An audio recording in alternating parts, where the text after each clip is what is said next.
Is Jack the Clown returning for HHN 35 this year in Orlando? Well, maybe that's good. They have the Horror Unleashed Chucky plush. Mardi Gras.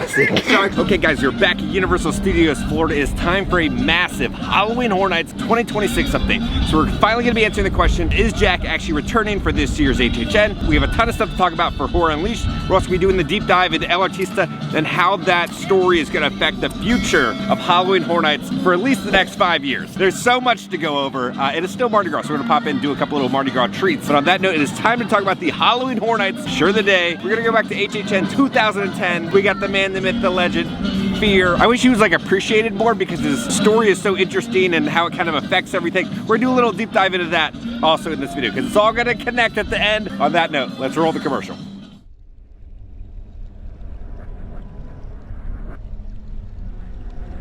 It is the 20th cycle. I wait no longer. No rhyme, no reason, no escape, no happy ending. No one save you. Save you. As the light flashes and Fades from your eyes. You shall be in my grasp. What has been tradition shall forever be changed. Face me. Okay, welcome back. Let's head in. As you know, they've been repainting the entire front entrance for Universal, but now they have to paint that side. So it's getting there. Okay, so let's first start off with the story of El Artista. El Artista was my favorite house last year. Again, this all makes sense at the end. So let's go over the story first. Okay, so the backstory behind El Artista, a Spanish haunting, is in the 1800s, there was a famed artist named Sergio Navarro who found himself down on his luck with his career. Looking for little inspiration, he relocated himself to a Spanish manor in the middle of the woods called La Casa Creacion, the Creation House, a place known as a creative hub for the tortured artists. The manor had quite a bit of legend behind it. Unbeknownst to Sergio, the manor's grounds are infested by spirits of artists that came before him, who also moved to the manor. Prior to Sergio, a talented florist, her soldier husband, and their 2 children moved into the house. The florist grew wisterias in the garden, which manifested into horrifying creatures in her madness. The mother ended up unaliving her husband and their children, and in her grief drank wisteria in her tea, its petals visible in a cup in the garden. The poison caused her to lose even more of her inhibitions. She leapt from the 2nd story, collided with the fountain. This is why her spirit was visible above guests in the room, and why the fountain is partially broken, and why her jaw is disformed. A deeper sense of evil is rooted deep within the manor's grounds, many of which exist mostly inside the conservatory. Within this conservatory, the deep sense of evil overtakes Sergio's mind and influenced his art, forcing him to paint horrifying things that come to life, thus giving the spirits a portal to break into our world. One night, when the veil was at its thinnest, Sergio had to overcome his own madness and ongoing whispers of the ghosts as they proceeded to break through his artwork and create a haunting unlike any have seen before. Realizing his mistake, Sergio grabbed an axe in an attempt to destroy all the artwork he created. However, he eventually succumbed to the horrors of the mansion. He was strung up by the vines in the cellar of the manor and unalived, becoming a ghost himself. All right, let's see if there's anything new inside the Brown Derby. It's all the annual pass holder and team member discounted stuff. Now, they do have some Five Nights at Freddy's shirts left. There's so much merch that is coming in here. It changes every day. I got the Killer Clown's bag here. So let's talk about Universal Horror Unleashed right now. They did have a Valentine's Day offering, but there really wasn't any new special characters. This is just what they had to kind of say about it. So the event was called My Bloody Valentine, Skip the Roses, Choose Adrenaline. Universal Horror Unleashed now has an all-new, deliciously dark date night. Together, you can face the sinister and elevate your night with our limited time My Bloody Valentine prefixed dinner for 2, available for purchase at the Premier House. So the dinner for 2 will run you $80 per couple. So again, all these menu options will probably be returning again next year, but then you can also add a cocktail pairing to it, and that's $40 per person. So pretty pricey, but again, no new characters were added, just some new food options. So I wonder what the next event's gonna be. Hopefully there's a summer event or something. Okay, so now online, Universal is officially selling the Jack the Clown keychain. I bought this, it's a great keychain. Also the Texas Chainsaw Massacre chainsaw keychain. And then the Chance plush, and then the Jack plush. We'll show you guys these plushes a little later in the video, but they're really good. They're highly detailed. The Freddy Cat ticket has changed in price. The Freddy Cat ticket is just the cost to enter into the building, not to go through any of the haunted houses. So originally it started at $49, then they dropped it down to $29, and now it's been dropped down to $19. So it's now $19 for the Freddy Cat ticket if you just want to enter into Horror Unleashed without actually going through the haunted house. The Nevada resident ticket started at $59. It has now been dropped down to $39. And then also they have a Universal Horror Unleashed credit card. So if you love it that much, you can get an official Horror Unleashed credit card. That's a thing. But we're here at Five and Dime because so much Horror Unleashed merchandise just arrived. All of this Chucky merchandise has arrived from Horror Unleashed. This is just kind of bizarre that it's shown up here. $20 for some Chucky earrings, $20 for a Frankenstein bolt ring, $30. You're gonna have this little bracelet with Chucky and some of the symbolism that's on the box. So $30 for the Chucky necklace, and then we have a keychain down here, and then $15 for this little keychain, and then $15 for this other little Chucky. It's just insane to see all this Horror Unleashed merchandise here. It comes down here also. So $27. Again, I love the toe tag design, but you're gonna have a beanie right here. You're gonna have Chucky, nothing on the back. $22 for the Horror Unleashed Chucky mug. $25 for the Chucky water bottle. It says Good Guys on it. $27 for the Good Guy hat. I like the design of it. Again, this is all official Horror Unleashed merchandise. We come down to the jacket. You're looking at $75 for the zip-up jacket that says Good Guys, nice and embroidered right there. And then on the back, it's the same design. $20 for a little journal, and then $20 they have another journal for Chucky. $35 for your kind of crossbody bag. Looks like Chucky's shoe right there. If you look at it, you got the laces, a little strap that says Good Guys on it. $35. They have the Horror Unleashed Chucky plush. At the end of the video, we'll show you the Jack and Chance one. They're really good. So yeah, they have a new Horror Unleashed Chucky section. $70, they have a giant onesie of Chucky. Be running around wearing that. And then for your feet, for $34, they have these hideous Chucky little slippers. So Horror Unleashed is at a weird state right now. They are advertising at an anime convention. They're sponsoring it to kind of bring people in. I think we need a Chucky house there and then use Chucky on all the advertisements to kind of bring people in, because Chucky is this great IP that crosses generations. No matter who you are, you see Chucky, you know who Chucky is, even if you've never seen the film. And I feel like they need that kind of brand recognition with Chucky out in Horror Unleashed, because Jack just doesn't do it. Jack is just kind of known by the Orlando audience. West Coast people have no idea who Jack is. So they're using Jack over all the different marketing material, which I feel like you can do, but also you need more than that. Maybe for the next house expansion, the Chucky house, and then that'll kind of bring in some newer, fresher faces into Horror Unleashed. And then in Chicago, as you know, that Horror Unleashed is supposed to open. It's all kind of built around this casino. Now the casino is having its own issues. It appears the new Bally's Casino won't be ready until next year. The Tribune reports Bally's has asked for another extension for its temporary location in River North. The permanent location along the river has faced many setbacks since breaking ground. Skycam was over the construction site about 30 minutes ago. Bally's didn't give the paper a reason, but says it's fully committed to the project. The plan had been for a grand opening toward the end of this year. The proposed extension would allow the temporary location to operate through September of 2027. So in order for Horror Unleashed to be successful, because there's nothing really around the area, you need this casino open. The casino is not ready. Horror Unleashed in Chicago is really, really, really gonna struggle. I'm kind of worried about that project. He's making sure all the mulch is packed down. He's grunting. What? What do you want? All right, we're by the horror makeup show.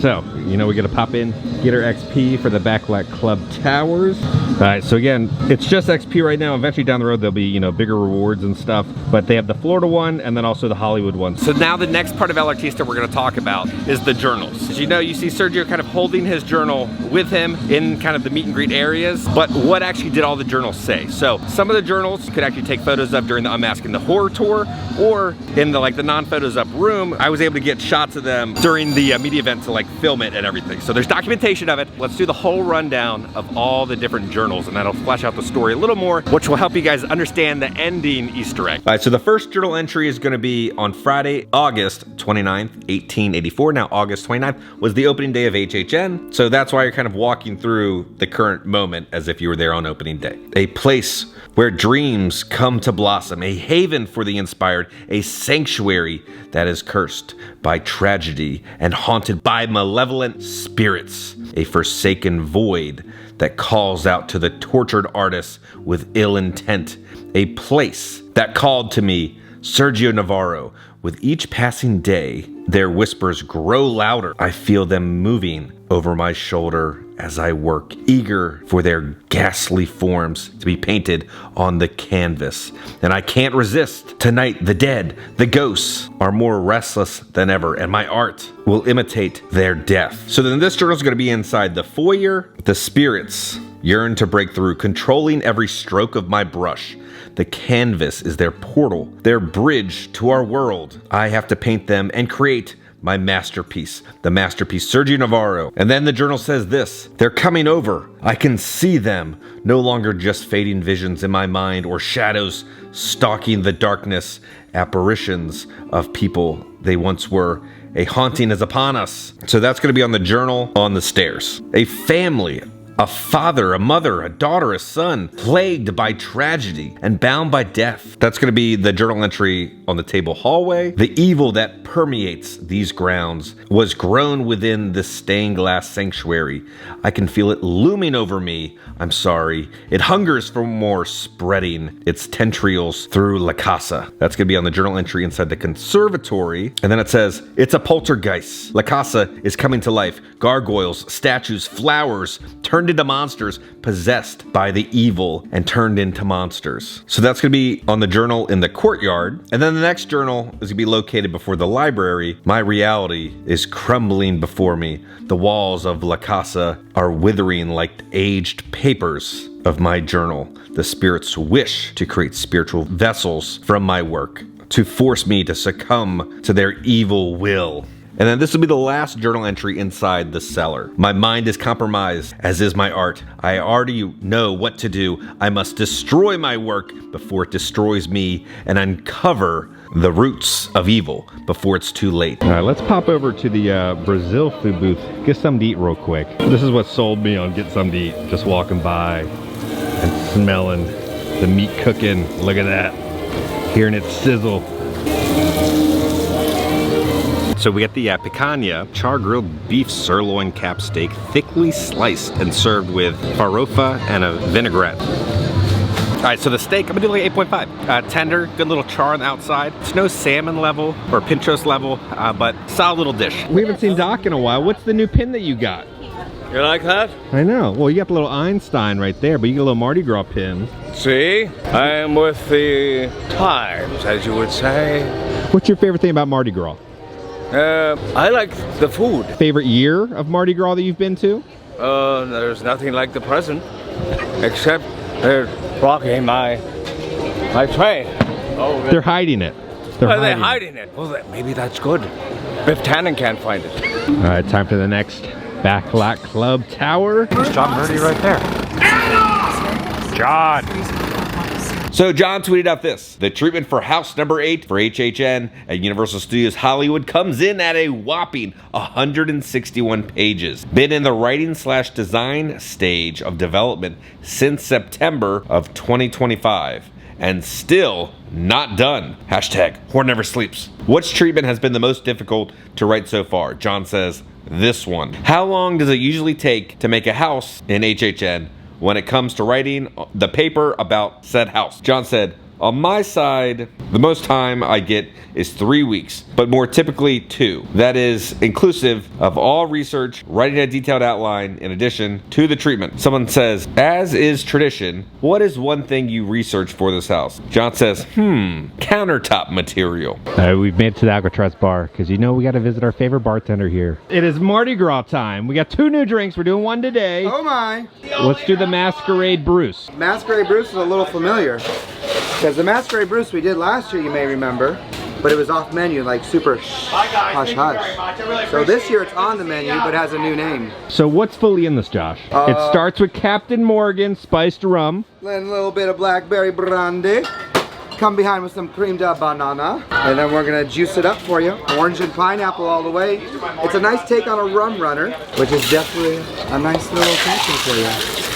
And then what's the finishing touch? Mardi Gras.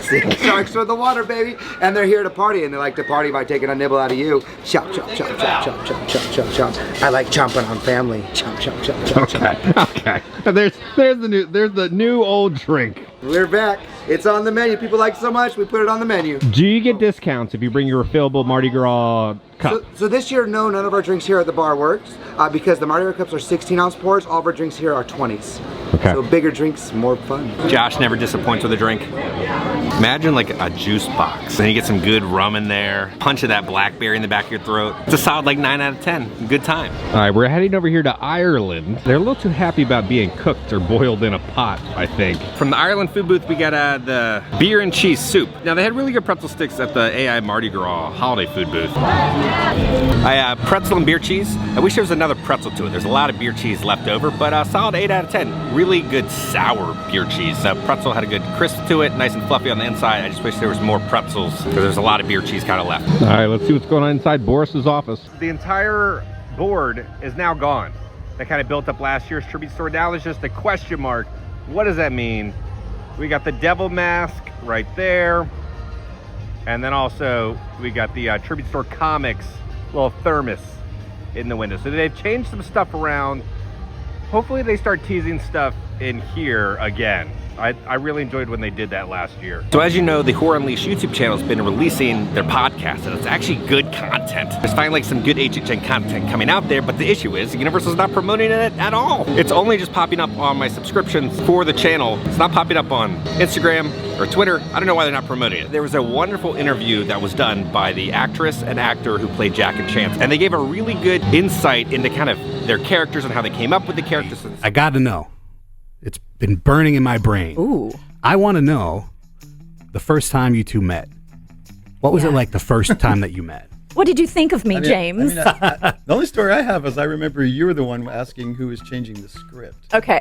That's the only thing I remember. The answer was James. The answer is always James is changing the script. I think that's because I was busy doing another project somewhere else when the Jack show in 2007 was sort of a last minute effort because a magician was supposed to be Jack, but he couldn't do. We were just talking about trying to do the voice, the mannerisms. Yeah. It just wasn't coming across the same. It wasn't working, and she was involved in that show already. I was, and so that was so Chance was already there. Yeah, that was kind of one of my intros to Universal. What a cool intro, right? I mean, I had done scare acting in 2006, but I was living in England, and obviously you can hear by my accent I am not from there, but I was living there, and so I did scare acting in 6, and then I just for the short time, it was like, we did Halloween Horror Nights for like 6 weeks back then. Yeah.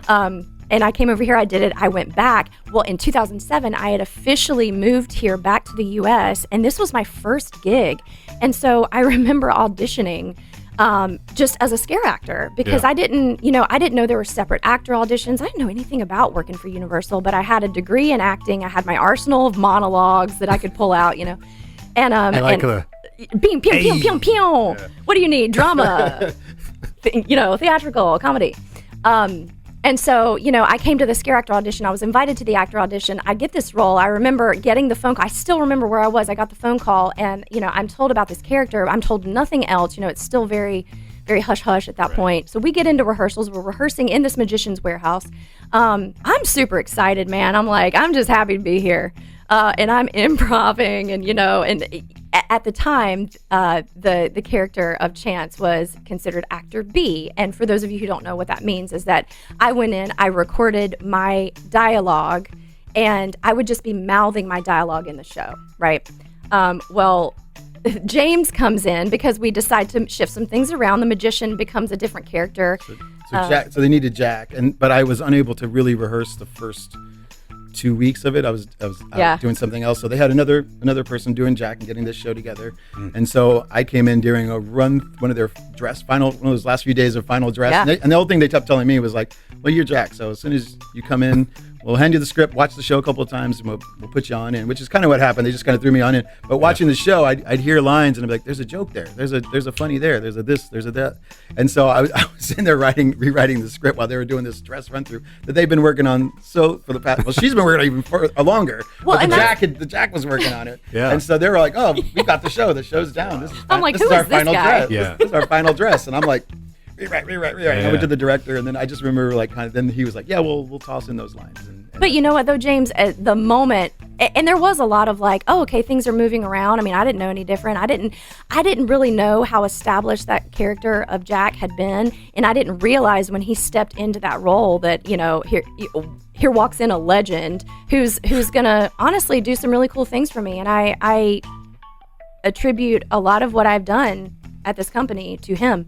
But as soon as we got on stage, man, and we started improvising, even though I wasn't supposed to, I was still doing it. I probably would say something that wasn't on the script and be like, what do you think? And then yeah, but as soon as we started doing that, you and I clicked, man, and you're just like my favorite person to be on stage with. So I highly suggest going to watch that podcast. Hopefully they do that for the upcoming HHN season. If they do have the podcast returning, do what they're doing with the Horror Unleashed podcast, but just do it here, where you're kind of like having an actual conversation instead of just kind of like reading from a corporate script. So let's go over to the Mummy and to the last Backlot Club tower to get our XP. Is the final one working? It is. All right, so good news about the towers. The past month I've been coming, these towers have all been working and operating correctly, and they're all on. We're moving in the right direction with these things. We are almost at level 23. Okay, so we're heading out of Universal Studios now, but they have the poster up for the Burbs, the new series on Peacock. Now, if you've ever seen the original Burbs, Tom Hanks' classic film, now they filmed that at Universal Studios Hollywood. Cool part about the new show is they filmed it pretty much in the exact same spot. It's a series, it ends on a cliffhanger. It's terrible. There's 2 kind of cameos from the original film, and that's about it, but I would say skip it. It has potential, but it's just not very good. All right, let's pop into the Chocolate Emporium, see if there's a new Mardi Gras milkshake. We now know they make cactus sprinkles. Now, sometimes Tucson has some of the best milkshakes around. Sometimes they're not very good. We'll see how this one is. The Carnival Concha shake, vanilla ice cream with horchata, cinnamon, toasted almonds, cactus sprinkles with dulce de leche filled concha.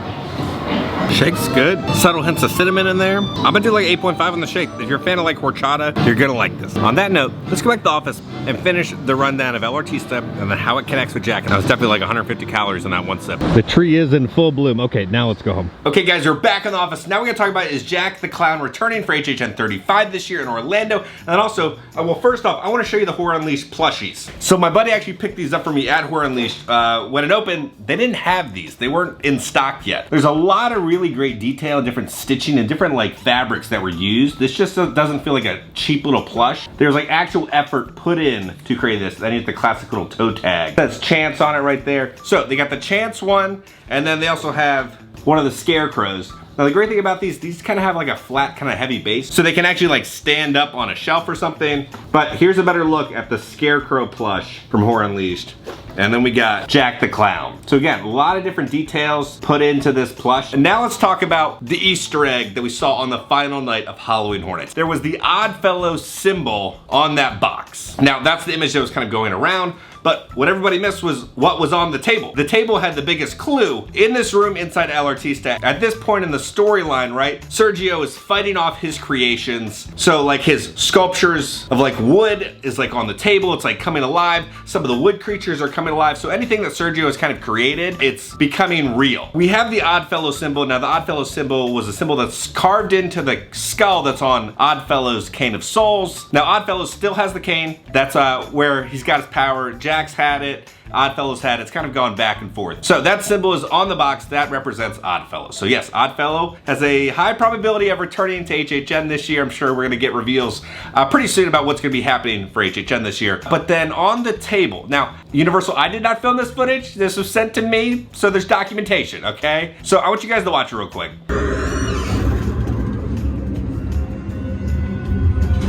So what you probably missed on the table was Fierce Totem of Jack the Clown. Okay, so here's about a rundown of all the kind of Fierce totems, but the one that's on the table is the Jack the Clown totem right there. Again, we'll do a deep dive into this artifact later on. I want you guys to get a better image of how the totem looked on the table. Now, if you don't know the little backstory behind Fear, he's kind of like the overarching villain of Halloween Horror Nights. The last time we saw him, all the icons were still inside of his lantern. We don't know how Jack escaped to get to Horror Unleashed. Maybe we'll find out, but that's where everybody kind of is currently. So Fear will not return until HHN 40. That's where the story is kind of starting to build up. We have the Totem of Jack. So Fear has these totems. Okay, so what's the point behind the totems? What do they do? So the spikes, which Fear wears around his belt, they control the 5 heralds of fear, right? So we got Jack the Clown, he's chaos, the director, sacrifice, the caretaker, death, the storyteller, legend, and the usher, vengeance. Fear has all of his different minions to do his bidding for his own scary, creepy agenda, but those totems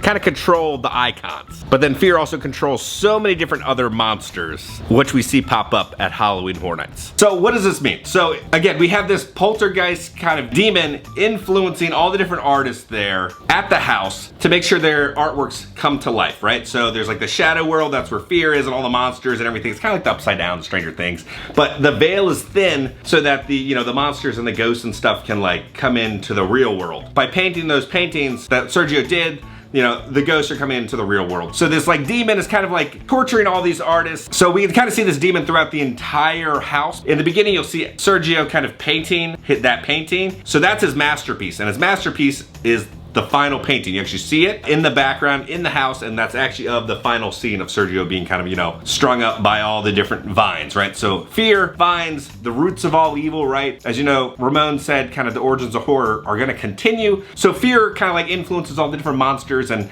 influences Universal Creative to kind of create HHN and all that stuff. So it looks like Fear influenced Sergio to carve this totem, right? Because Sergio's art has power to it. This is 100% pretty much confirmation that Jack the Clown will be returning this year, and then this is also going to start to build up the overarching story for HHN 40 when Fear comes back with all the different icons. So I wonder if we're going to see a different totem pop up every single year, kind of building up for HHN. So super exciting news. I know a lot of people kind of missed that detail, but it's so good. We will be having another HHN update dropping very soon. On that note, if you enjoyed this video, make sure to hit that like button if you have not already. Hit the subscribe button and join the family. I love the family. Because I'm gonna keep you up to date on all things Halloween Horror Nights and Universal Studios around the country. I love you all, and I'll see y'all very soon. If Tannen can't find it.